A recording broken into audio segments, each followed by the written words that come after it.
Bayangkan ikhwani dan akhwati, di mana anak kita yang berumur 21 tahun atau 25 tahun, apa hobi mereka? Apa kegiatan mereka? Bagaimana kondisi-kondisi mereka terhadap salat? Bagaimana kondisi mereka terhadap puasa? Bagaimana kondisi mereka terhadap Al-Quran? Apakah mereka cepat malas ketika mereka salat atau membaca Quran atau hafal Quran atau hadir majlis ilmu, dan mereka sangat rajin ketika mereka main bola? Bagaimana kondisi anak-anak kita para muslimin dan muslimat? Artinya kita semua tanggung jawab terhadap generasi yang berada pada masa ini.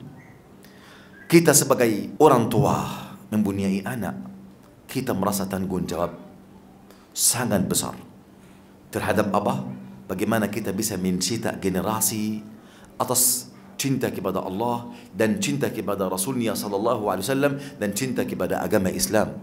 Bagaimana kita bisa mencetak generasi yaitu yang bisa berserah diri kepada Allah dan syariatnya dan agama Islam. Bagaimana mereka bisa mendahului perintah Allah Azza wa Jal walaupun mereka tidak sukai. Bagaimana bisa mereka mendahului larangan Allah Azza wa Jal walaupun mereka sangat sukai. Oleh kerana itu kita ingin sekali para muslimat sangat memperhatikan masalah fiqh di dalam agama. Fiqh di dalam agama. Aisyah radhiyallahu anha berkata terhadap istri-istri para Ansar, kalangan Ansar, rahimallahu nisa al-Ansar, semoga Allah merahmati para wanita Ansar. Lam yamna'ahunna al-haya'a min an yatafaqqahna fi din. Mereka bukan kerana mereka merasa malu maka mereka tidak meminta atau tidak bertanya, faham? Soal kepada Nabi atau kepada ulama sahabat tentang masalah agama. Tidak. Faham? Mereka malu, ini hal.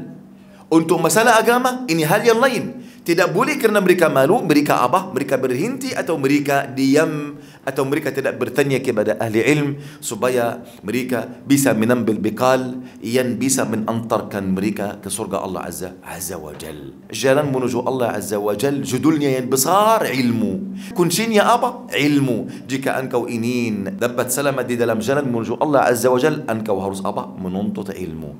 Janganlah engkau cepat malas, janganlah engkau berhenti, engkau harus serius bersungguh-sungguh.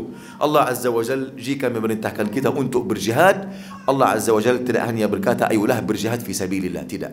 Allah berfirman wajahidu fillahi haqqa jihadih, dan berjihadlah kalian di jalan Allah dengan jihad yang sebenar-benarnya. Artinya kita masing-masing di dalam lubang, di dalam celah, kita masing-masing di hadapan ujian, di hadapan tugas untuk menuatkan agama, kita harus menuatkan, faham? Hal seperti ini. Orang bisa menuntut ilmu harus serius, harus berjihad dengan jihad yang sebenar-benarnya. Orang ingin menjadi anak para muslimin dan muslimat, harus dia serius berjihad dengan jihad yang sebenar-benarnya. Setiap amalan kita harus ikhwani dan akhwati sungguh-sungguh di dalamnya. Tidak boleh kita bermain kerana agama Allah Azza wa Jal bukan untuk orang yang senantiasa main atau merasa malas atau cepat dia berhenti atau futur. Tidak boleh ini untuk orang yang menuju surga Allah Tabaraka wa Ta'ala.